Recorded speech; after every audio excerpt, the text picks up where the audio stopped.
two, one. Okay. Welcome everybody to the Crew Philosopher podcast. I am your host, Jabaya, aka the Crew Philosopher, and I'm joined by a very, very special guest today. I'm going to let her introduce herself because some people like to use alias, some people like to use their name. So I'm gonna let you introduce yourself. Hello, my name is Deeana Creates, aka Deanna Garcia, and I am a visual artist currently living on the island of Puerto Rico. So I received a message from Cruel Philosopher here to talk a little bit about my experience of being homeless. So that is why I'm here, to inspire and impact. So yeah.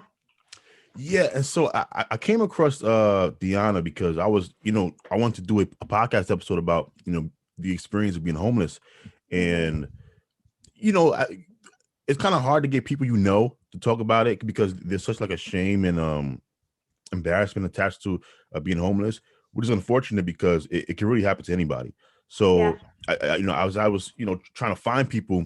I got the idea. Well, maybe I should just look on YouTube to see if anybody was brave enough to talk about their own experience. And so I Mm-hmm. stumbled on your video, which Oh was wow. yeah, and I watched it, and two things hit me. Number one, you were very open about your experience. Number two, you had like a glow about Uh-huh. you while you was talking. I was like, I don't know if I could be as uh I don't know what the word is for you, like inspiring, recounting Oh my yeah. experience. So when Uh-huh. then I sent her a DM. I said, hey, I just saw your video. Would love to talk to you. And she agreed to come on. And so I want to thank you just for agreeing to sit down and chat with me for an hour. Yeah, absolutely. Anything to inspire other people, really, because, like you said, anybody could end up homeless. It's a real thing, and some people, lose their jobs or whatever, and then they end up homeless, and then they're in that situation, and it's like, wow, how could this happen to me? You know, for me, it was kind of more self-induced, to be honest. Mm. I made the decision that I was going to change my life, and I was in network marketing, and it kind of opened up my mind to the possibilities of how I could live my life. So it literally shifted my paradigm. And then I just went down this spiral, this downward spiral of, I was so confused. I didn't know what to do with myself. And that's how I ended up in that situation. So yeah, it's, So I know you're in Puerto Rico now. When you were homeless, were you homeless in Puerto Rico or was it a different No, location? I was in this small little town called Woodbridge, Virginia. Oh, And yeah, so it's like suburbs. So I literally had a tent in the woods. mm. So yeah, up in the suburbs. Yeah. Okay. So, do you recall like what it was like when you realized that uh because were you suddenly homeless or was it kind of like a process where you have a place to live and then you have less money and then like was it gradual or was it like boom, I'm homeless? No, it was a gradual thing. I was working a job when wow, it's like the video that you watched was very, very vague. There's a lot more things that happened. Like, I was in an abusive relationship at the Oh, time, so I was living with his parents, and since it was an abusive relationship, and when you're in that kind of relationship, it's really hard to seek out help because you're ashamed and you're embarrassed. So I literally just took all the things that I had in the house, threw it in my car, which I had a car at the time, and then that's how it began. And then eventually I couldn't make payments on my car because I quit my job, and then I went from the Honda Civic that I had, and then I went to a van, and then I lost my van, and then I ended up, legitly outside in the woods, mhm. in a tent. So it was kind of a gradual process. So okay, so you kind of had two reasons for not reasons but two things that kind of pushed you into homelessness, which was the abusive relationship and also your own personal career you know Yeah. decision that you made. So do you think it was equal or was one more of a reason than the other? Um, I think they're pretty equal because like I was the reason why my mind was so opened, to the possibilities of how I could live my life is because I went to this a network marketing event for Amway. And when I went there, I saw all these people that were vibing high. They had this kind of positive mental attitude. And I was looking at these people, speaking in front of, thousands of people. And I'm like, wow, that's how I want to be. I want to have a beautiful life. I want to be positive. So, and then I'm like looking at myself in the mirror and I'm like, wow, I'm so far off from that. It's insane. And then that's when I made the decision, like, I'm not going to stand for this relationship anymore. And so, yeah, I think they go hand in hand, really, because it just one just kind of like, I guess, stimulated the other. So, yeah. That's so incredible. Like to have like two things push you like that. And just like to touch on your first point, because when it comes to like abusive relationships, domestic violence, things like that. I, did you ever seek out, I don't know, like a I know you said you don't want to reach out to people because of the embarrassment, and I totally understand that. But did you ever try to like, I don't know if there's like shelters and none of that? No, I didn't. I don't know. I guess I was just I guess you could say I had too much pride Mm. to reach out to get help out, or I had this philosophy in my mind that I can do this by myself. And essentially I did. That might not be the case for with somebody else, you know. Um some people might need the extra help, might need to, go to a shelter.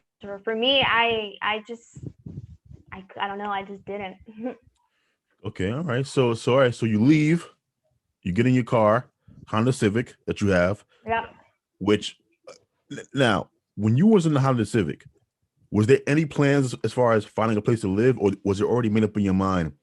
I'm going to be living in this Honda Civic for a while. Yeah. I think it's because my mental state, I was not mentally capable of trying to figure out how to find another place to live. I just mentally I was just not there. So, and then I also had this intense fear that, oh my gosh, I am actually homeless. I actually had a fear of, of that. But yeah, no. Interesting. That's it. See, you're way more bolder than I would be. I don't think I could get in a car like with no plan and just leave. Like Yeah, you're right. I didn't know what was going to happen. I did not have a plan. And I think that was the really the most terrifying thing about it too. It's like I was literally in the unknown, like mhm. completely out there swimming, in the unknown. Like I don't know what's going to happen. And you had like no friends, houses you could stay at, or Well, my grandma did help me a little. I think I lived off like $800 for like a year or so because she mhm. sent me, money. I had like I didn't want any friends, I was just not there mentally. I was not able to actually have relationships with other individuals. Um, so I was for the most part alone, you Mm. know. Um, yeah, Makes for the sense. most part. So okay, so you're in the Honda Civic. You are officially homeless now. Um, so I know you brought up you was living at one point in like the woods, but were you living in the Honda Civic first, and then once you lost the Honda Civic, you started living in the woods? Was that the Yeah, process? it was Honda Civic first, maybe like for the like first year and a half, maybe. Then I ended up getting a van, like a cheap like $500 van, that was falling apart, but you know, From who? huh? I said from who did you buy the van from? Oh, I don't know. I think I went on like Craigslist or something. Oh, and okay. just bought it real quick. I don't, to be honest, it's a while back, so I don't really remember the specifics. But that part of the experience I actually enjoyed because it inspired a dream within myself to travel the USA in a van or an RV. So not all things were bad, and I also Okay. discovered that I love dance, and I have a passion for painting as well. So those were some things. But it was van, and then it was the woods. Okay, so Honda Civic to van, van to woods, Yeah. and then woods to your transition now. Yeah, that was an amazing day. Oh my All god. right. So Yep. when you were in the Honda Civic, because what people don't understand, a lot of times when they think about homelessness is, uh, if it is a gradual process, you still have those kind of other bills, right? So I remember you saying, once you couldn't afford to pay, for the car anymore, you kind of had Yeah. to get rid of the Refund. car. Did you have a cell phone? Uh I think I did have a cell phone, but it was not connected. So I would go to like Starbucks or like the grocery store in the area had Wi-Fi. I would spend my time out there like living off the Wi-Fi pretty much on my little phone. So What phone did you yeah, have? and I was really really particular with people, and not like I was very very clean. Like I guess I budgeted my money in a sense where I could afford to go to the gym because they had memberships that were like $10 or something. But Mhm. that's how I would make sure that I didn't actually look, like homeless. I didn't really want to play the part because I knew in the back of my mind that it was temporary. It wasn't going to be forever. Um, so, oh God, just even thinking about it, I must get all teary eyed just thinking I'm about the sorry. experience. Yeah. Oh man. Yeah, but that's how I would take showers, you know. So, That's incredible. whew, whew. Hey, it's you made it through. You're on the other side of it. Oh yes. You made it through. Whew. Because I do think that part that you brought up, trying to remain, clean, and Yes. because the real, I don't know what happens, but and this is true even for me somewhat, where, uh, homeless, people who are homeless, they kind of become, and this is kind of scary, like an other, if that makes sense, right? Like, Yeah. they're not animals, of course. They're still Yeah. human, but we don't Yeah. treat them like they're human beings. Yeah. Yeah. Now you might not disrespect them. Like, I have never disrespected a homeless person, but I've Yeah. definitely, like, I live in New York City, so we have Yeah. we have a pretty large homeless population, I bet. and you kind of get cold. You going to work, you going, back home, and Yeah. you'll see homeless people there, and it's like you're kind of conditioned to put them in, as part of the background noise, if that makes Yeah. sense. And I Mhm. I think, you going to the gym, and you make sure that you're clean and showering, you were kind of able to avoid, uh being viewed as the Yeah. quote unquote typical homeless person. Yeah. I mean, I think that's really the reason why I really made sure that I kept clean. And I mean, like people had their suspicions, of course, because Hmm. I did, have like a backpack, and would have literally everything on my back that I owned. Um, but because I was afraid of that judgment, because you're right. When people look at somebody who doesn't have a roof over their head, they're homeless, they get judgment. They're looked at as less than, Hmm. because there's some people that are homeless and are just in a bad situation. It doesn't make them a bad person. They're not, I don't view them as less than, at least because I've been there, I guess, Hmm. Yeah. I I think we've done a pretty bad job at, Yeah. speaking to homeless people. Like, in America, especially, we speak about homeless people. We don't speak to homeless people, right? Like, Mm-hmm. you don't really see like a segment on CNN or a news station where, they'll talk to somebody who is homeless, but we talk a lot Yeah. Oh, about them. Um, yeah. and what the problem with that, when you speak about people and not to them, you kind of create these little caricatures of, of what a homeless person is. And what we've done, especially, we have associated homeless with drugs and mental illness and military vets, right? So those are the only three lenses people view homeless through. Now, are those three characteristics associated with a reasonable portion of homeless people? Absolutely. But there's a huge chunk like yourself of, I don't want to use that word ordinary, but there's a huge chunk of people, like yourself, who were just people who stumbled on a bad break, and now they're homeless. And like I said, the reason why I was looking forward to talking to you so much is because, number one, now for those of you watching the podcast, Deeana is a very beautiful woman, and you don't see that many. No, there's a point to this. I promise. I was not just me hitting. You don't see a lot of homeless women, and you definitely don't see a lot of attractive homeless women. And so like your story is kind of a reminder that it can really happen to anyone. Yeah, absolutely. I mean, and I've also had my struggles with addiction as well, which is actually something that I'm going to be brushing up or talking about on my YouTube channel. I tell people that I was homeless and they look at me like, you?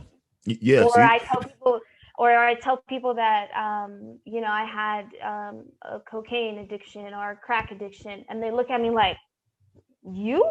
Mm-hmm. It really can. Yeah. So you was washing up in the gym. You had the gym membership. Cell phone, but no service. So you had that going on as well. Now, when did you begin to try to find ways to make money? Was it immediately once you was in the Honda Civic, or did you kind of wait a while? No, it wasn't until I was in the tent. Okay. So I was just getting tired. I was getting to that point where I was just sick and tired of living the way that I was living. I guess I was ready to level up, to step up, to stop this madness, because it was madness. It was pure madness. There was no reason for me. Like I said, this is why I said that I put myself in that situation. There was no reason for me to continue the way that I was doing it. And then I'm maybe like 6 months into sleeping outside in the tent, in the woods, I was like, I'm done. I went to Goodwill. I bought a nice suit that I could wear so that I could go find a job. And within 2 days, I had a new job. Oh, wow. Yeah, like I went into a car wash and I was like, I'm looking for a job, and I went to the interview and then they hired me. Within 2 days, I got a job. And then I started to begin the process of getting back on my feet. And I was working, but I was still sleeping outside. And then I think 6 months later, my dear friend and his mother took me in. They let me stay with them, and I'm forever eternally grateful. She's like my second mom. I love her to death because she really, really helped me. And then after that, saving up money, and then I got my own room. That's incredible. And this was all still in the States. Yeah, this was all in Woodbridge, in Woodbridge. Okay. Yeah. So how long were you actually homeless? Like from the time in the Honda Civic to you finally had your own room? Like how many? Like 4 years, 4.5 years, thereabouts. I'm not exactly really sure on the time, but it was at least 4 years. Yeah, and I think I spent like a year and a half maybe in the Honda Civic, maybe a year in the van, and the rest of the time was outside in the woods. And the funny thing is, when right before I left Virginia, I was so lucky because where I had my home, my tent, they actually took down the woods and put a school there. So it was like perfect timing. it was divine. And That's incredible.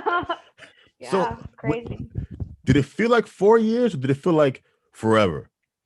Oh, it felt like 20 years. I I mean, can I'm imagine.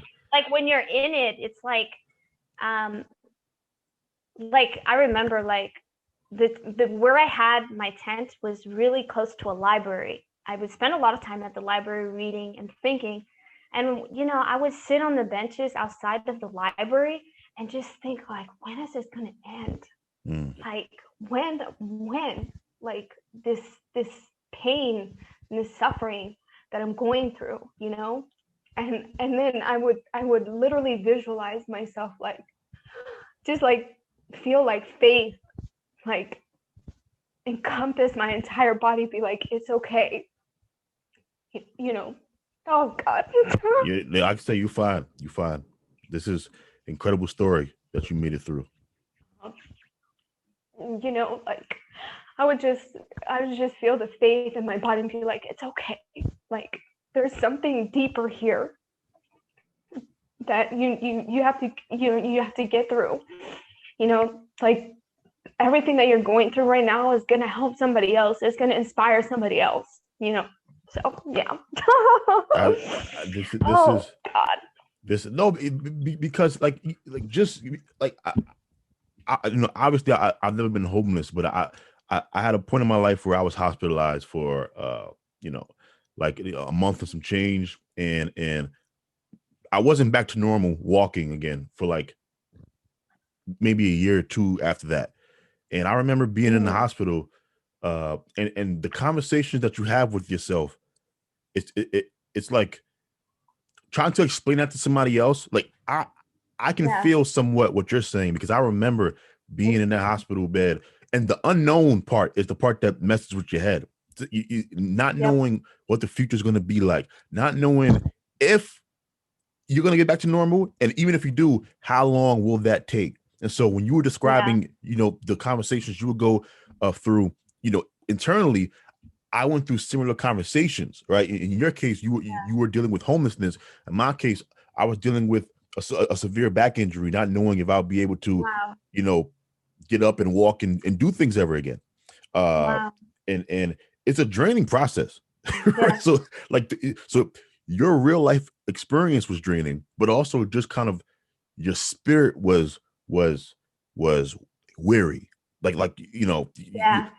you can try all you want to be as confident, upbeat, but there's sometimes when you're going through such a depressing episode in your life, you, you just crack a little bit. Yeah. Yeah. Well, just sometimes when things crack, that's how light gets in. That's how you heal, you know? Um, and and just because like even after I wasn't homeless, I was still had things I was dealing with. Mm, I had a lot of anxiety after I found a place to live. I suffered from a lot of anxiety, um, not just from being homeless, but also from the relationship that kind of put me in this situation. yeah. So for an entire year, had a hard time in social settings and leaving the house. Mm. Um, so it's a process, like healing and getting through those traumas that you go through in life. Yeah, that's incredible. So you're in the forest or woods, or is that the same thing? I have no idea. Yeah, I don't use the wrong words. Wood, Uh, I guess wood. I think it would be woods Woods, more. right? Forest Yeah. sounds, yeah, woods. So you're in the woods. You're close to a library. Um, uh, you are working uh at your job, but you're still homeless, which another part of the conversation that never gets talked about. It takes a lot. And you were you said Virginia? Yeah. Yeah, so you were in Virginia. Uh, the cost of living in Virginia is significantly lower than it is in New York City and Los Angeles, and a lot of the big cities in the states. And one thing that's never talked about, it it takes a lot to get out of being homeless, because the wages that people are being paid, you can't really live Yeah. off those wages. It's it's a system that's really I I really think that they should focus on rehabilitation, really put an emphasis on that. And like you said, it is really, really hard to get back up on your feet because of, I mean, like everything's so expensive, and then we're getting paid, you know, How much were you barely getting paid? anything, huh? How much were you getting paid at the job? Well, I was getting, I think I was making like $8 an hour or something at the car wash, Mm. but I was in sales, so I made commission. So I would make an hourly and a commission as well. So I mean, I wasn't really making that much. I mean, maybe in a year, maybe like 11,000 or Mm. something, Yeah, fifteen you see, thousand or something. exactly. And there's no way you can really pull yourself out of a circumstance, quickly making that type of Yeah. money. It's just not doable. Uh, so when you got paid, was it cash or did you have a bank? I had a bank, yeah. Uh, I had a bank with Wells Fargo, and now we get direct deposit. Um, yeah, I mean, I guess I can understand your point. Even though in Virginia the cost of living is pretty expensive too. I mean, probably not as much as LA or yeah, yeah. New York, but it was pretty expensive. So I can understand how the situation, it might be a little bit different for somebody who is homeless and they're living in New York or LA. Um, I, I just we got to do something. no, I'm totally with you because, for example, in New York City, the minimum wage is $15 an hour, right? And when I say Oh, that, people be like, "What, $15 an hour?" But I always remind them the cost uh, of living here is so high that, I remember reading a map saying that New York would have to raise their minimum wage, I think, to like $20 or $21 an hour for you to actually be able to live off of minimum wage. wow, Um, wow, so so across the states, the problem is kind of replicated everywhere you go. Like the lower the cost of living, when you check the minimum wage, you can usually see, okay, they're making like $7, $8 an hour. And then when yeah, you go places that there's like a high minimum wage, you check the cost of living, it's through the roof. And so you yeah, can't really you can't move or make life changes. And this is for people that aren't homeless. So I can only yeah, imagine what it's like being homeless and trying to dig yourself out of that pit. yeah, yeah. And so the fact that you were able to do it is such an inspiring story. I want to ask you, do you think you were able to find a job as quickly as you did because you were, washed every day, because you still presented as you know, you didn't look homeless, quote unquote? No, I really didn't. I really, like I said, really made sure that I did not look the part, and I just had a belief. I had a faith and a belief. I said I'm getting a job. That's it. I don't Mm. care. I don't care what it is. I'm getting a job. And I do think it is because I kept myself clean. Yeah. I mean, yeah, I guess you could say that. Yep. Did you ever? I'm trying to find a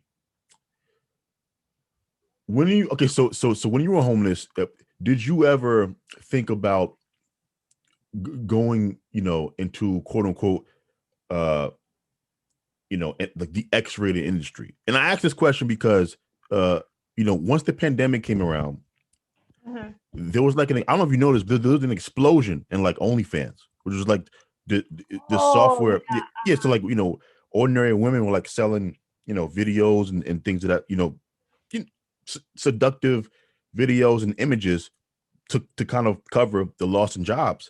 And you kind of read a lot about how when it comes to homelessness, unfortunately, a lot of women feel compelled to kind of uh, get involved in sex work and things like that. Did that ever crush your mind, or was that never a possibility? Or Um, no, no, that never, like, I'm like thinking like, did it like a little bit cross my mind.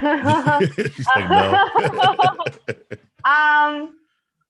Well, see, the thing is, not really, because I didn't really associate with other homeless people. Oh yes, that is something unique about you. You was isolated. I was pretty much, I mean, I think there was like one or two people, but I just got to the point where I was like, I need to stop hanging out with these people, you know? But for the most part, I was literally a loner, you know? So that really never happened. I never really thought of it like that. Yeah, Got you. no. Mm-hmm. Just a couple more questions. When you were in the woods, because you did speak about how once you kind of, got your own place and you still have the anxiety that you to deal with. Yeah. And so when you were in the woods, how did you like? How were you able to go to sleep at night? Because my first concern would be like safety, like Yeah. from other No. people, from animals. Yeah, no, absolutely, man. Woo. That was like one of the things that it kind of helped me with my fear of the darkness in a sense, because I was Whoa. really scared of the dark. And I remember the very first night that I had to sleep outside in the tent, man. I had to like go into the woods, a little bit, maybe like 3 minutes, 4 minutes into the woods, walking into the woods. And it is actually really terrifying. I bet. It really is, because first of all, I'm a female, okay? I'm by myself, you know. Um I don't know who's out there, what's out there, you know. To be honest, I think about it, I don't even know how I lived through that. I don't know either. I'm talking to you. I'm like, seriously, anything could happen, really. I mean, it could have been, God knows, it's some sort of crazy animal, or somebody in the woods, of a serial killer or something, who knows, or a rapist. But I was extremely fortunate that none of that happened. And I believe I did have like maybe like a pocket knife or something. okay. Yeah. I think it was a pocket knife or maybe pepper spray. I can't really remember. But I eventually I got used to it. And to be honest, when I was sleeping outside in the woods, it was the best sleep that I've ever had. Surprisingly, because I was sleeping outside, and I'm really, really connected to Mother Earth and nature. So that was one positive thing, I guess you could say. But there was still sometimes where I would hear things rustling, and I'm like, oh my God, I'm so scared, so scared. Wow. Like my heartbeat would start racing Yeah. and stuff. Whew. And I did have a few issues sometimes, because sometimes I would leave food in the tent. No, don't do that. Animals came through. Yeah, animals came through and like ripped holes in the tent trying to get to the food. I don't know what kind of animal it was, but I did have to buy a tent quite a few times, like because I got holes in it, and yeah. But oh man, this life is interesting sometimes. I can't imagine being in the woods. I see you went kind of loner style. Yeah, I would have to be kind of find a community, right? that's the thing. They did have communities too. Yeah. Was there a reason why you decided to be more of the loner instead of the?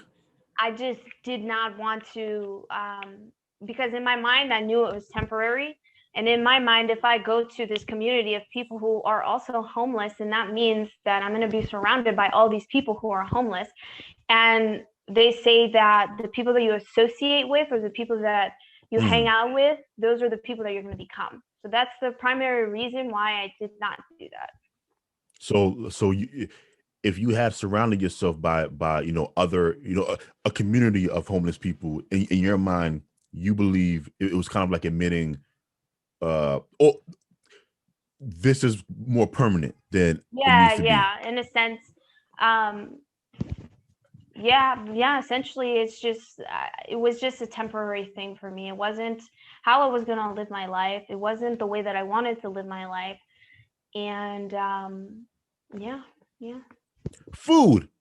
How did you get food? Oh man, budgeting. Okay. Budgeting, really. I mean, that was the one thing that this experience taught me, was to budget my money.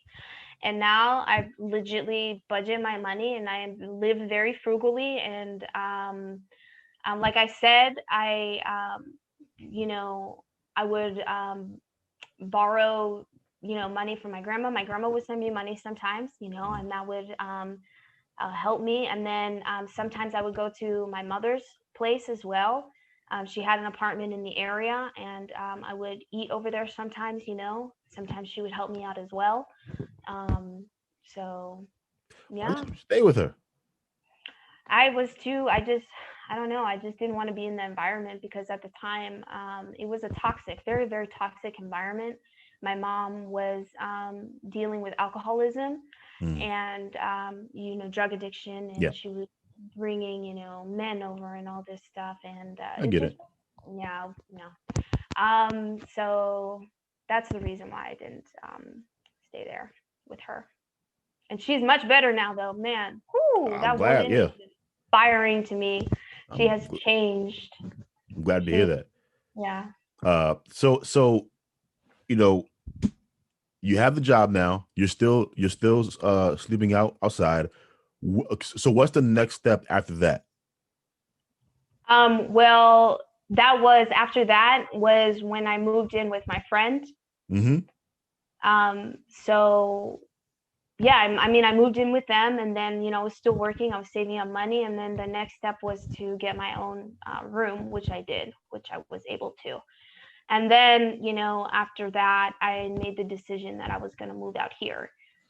So I've been out here for about 2.5, yeah, 2.5 years almost. So And yeah. what made you want to move from the States over here? I just, I really, the one thing is the cold. I can't do cold. No, but I love the Caribbean here. It's just a different kind of energy, a different vibe. It helps me with my Spanish as well. Practice speaking Spanish, because that's one of the main languages here. Languages, yeah. Yeah, on the island. And I just wanted a fresh start, a brand new start. To start over. And ever since I have moved out here, it's just, things have just been going upwards. You know, so And so your life has kind of really taken a positive turn ever since you've set foot in over the island. absolutely 100. I mean, when I first got here, I think I had like $80 to my name or something. Mm. Um, and now steadily my finances are coming around, and I'm doing what I love, which is my photography, my painting, my YouTube channel. I'm just blessed. I'm just so blessed. I'm so grateful to be, chatting with you here. Yeah, right. you know, like, and I'm just so grateful. Yeah, I can't even put words into it. It's just You have amazing. an incredible story. I have no idea how, you know, even like, just reflecting on certain things, like you kind of can remember what it was like, during this stage and during that stage, and Yes. remembering the mind frame. Like, one question that I did have for you was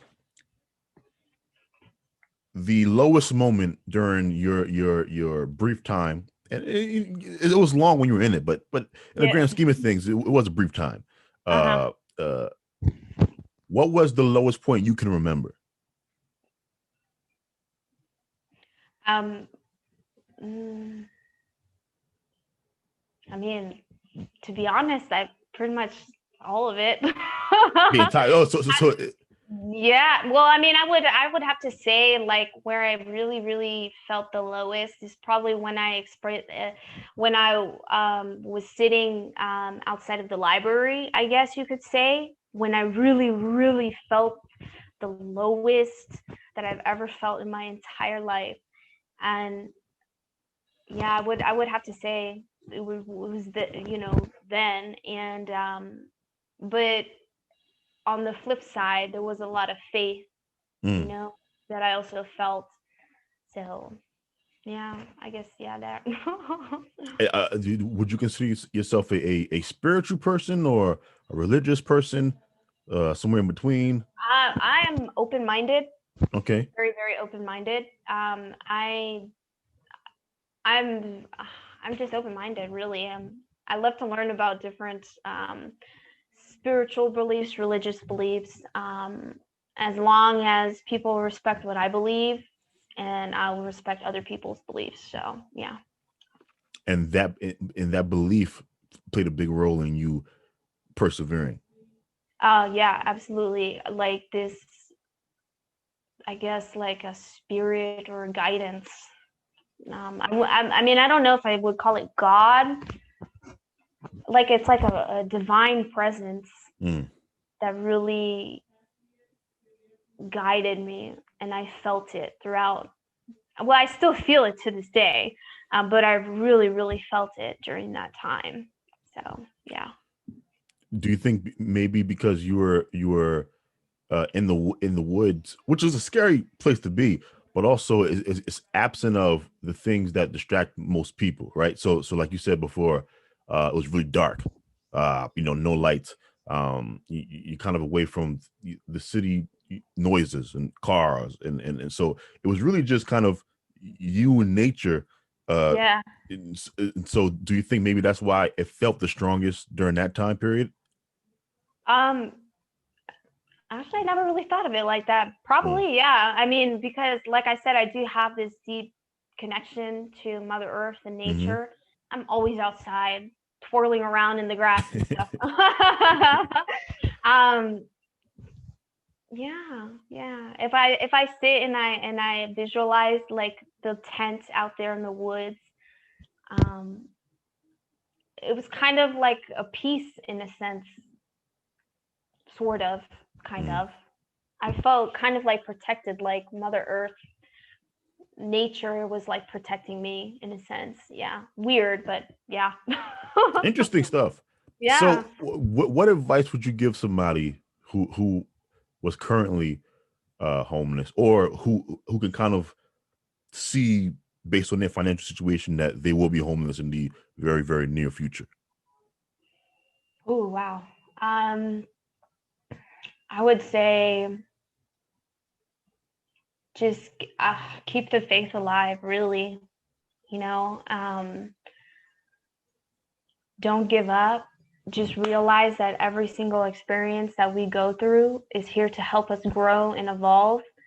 So if you are homeless right now and you're going through something like that, and just know that if you want it to end, the fact that you're homeless, that it can happen and it's possible. It might take some time, but you can do it. And if you need help, if you need help, seek the help. Go to a shelter. Don't be like me, so stubborn and prideful. Ask for help. Reach out. People will help. So I think that's the one. I think that's the one thing that I would say. Reach out, really, because that's the one thing that I did not have the courage and the strength to do, is to reach out to somebody so that I could get help. So yeah. I think that's a beautiful place to end. Yeah, yeah. Wow. And I was so like, oh, this is awesome. Oh my gosh. I feel so amazing. Really, I really do. I really appreciate it. I've been actually visualizing this for quite some time to Mm, get on some sort of podcast or something and talk more about this, because there's so much stigma around yeah. homelessness and being homeless. So we really need to be talking about these kinds of things. Do you think So, that'll ever like? Well, I hope it does change, but I guess I'm trying to ask you is what keeps us from doing something about this? Because like, this is a widespread issue, and it's only growing. The income yeah. inequality in the states is growing. The gap between the rich and the poor. The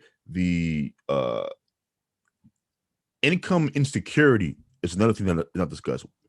You have income inequality, which is the gap between the rich and the poor, but you also have income insecurity, which is poor people don't feel like they have stability. Like Yeah. part-time jobs can go like that. We have Yeah. automation that's coming, where the machines and robots are taking jobs from people as well. Yeah. I think Amazon is going to be releasing their drone program. So instead of people Oh. delivering packages, it'll be drones in the sky. Yeah. What? so uh, Oh my God. Yeah. we have all of this stuff changing, and more people are going to be homeless. The pandemic, in Yeah. and of itself, like over here we have a moratorium on evictions, but they're not canceling the rent, and so even though you can't get evicted, you're going to get hit with some like $7,000-8,000 bill in about Yeah. 6 or 7. There's going to be widespread homelessness, and still no one talks about it. It's not debated on a main stage. We had a presidential election, this year, presidential debates last year, and it was never a topic of conversation. Homelessness. Yeah. So, what do you think it will take for us to begin to look in the mirror and say, we're the richest country in the history of mankind? Why are we not dealing with homelessness? Yeah. Man, that's a heavy question. See, I know for me personally, I want to open up organizations to help homeless, and I want these organizations to be focused on rehabilitation Mm. for homeless, individuals, where we teach these individuals life skills, things that are not even taught in schools now, you know, communication and learning about finances, how to manage your money, how to maybe even start your own business, or, whatever. I really think that that's what we need, is a system or program that focuses on rehabilitation. And yeah, and I don't know. I really think that because I went through this experience and I know what it's like, that there's something in the future that I'm supposed to be doing, Mm. to help the homeless. And but that's just my own personal, Yeah, yeah. that's what I would do. Now, on a larger scale, what can we all do? I would have to probably think on that, because that's a really, really deep question. Like, how can we as a whole, really tackle this? Realize that we're all human beings. We Yeah. all deserve to have a roof over our head, to the ability to have to eat, and the ability to have health care. You Mm. know, I think this is one of the issues that is just, I just find it so mind blowing that people cannot afford to live, in a house, buy food. I mean, to eat and nourish your body, and healthcare. You know, so That last there's point, just, yeah, the last point you made, it just slipped my mind that we didn't talk about was the healthcare portion, right? Uh, People who work have a hard time with healthcare, and I can only imagine being homeless. There's yep, almost no healthcare for people who are homeless. We tie in the states healthcare to your job, which is stupid. yep, So if you don't have a job, you don't really have uh, healthcare. And then yep, the Affordable Care Act passed, which was a good thing, but you have to pay like a monthly uh-huh, fee for it.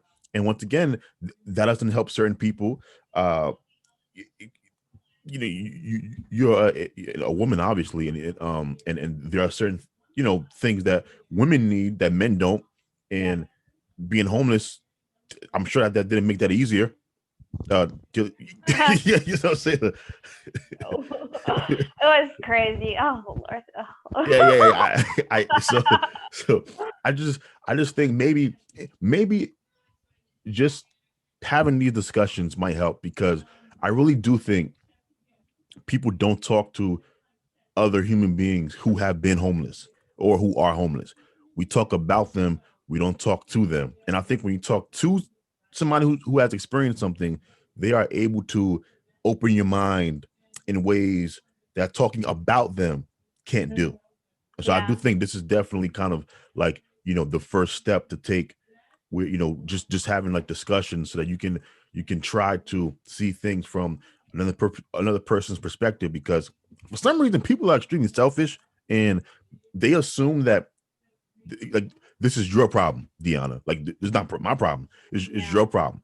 But as we said before, this can happen to almost anyone. Yeah. It So it it should be really, our yeah, problem.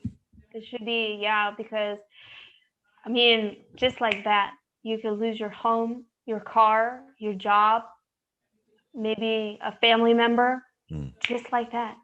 Life is so unpredictable. It's so short.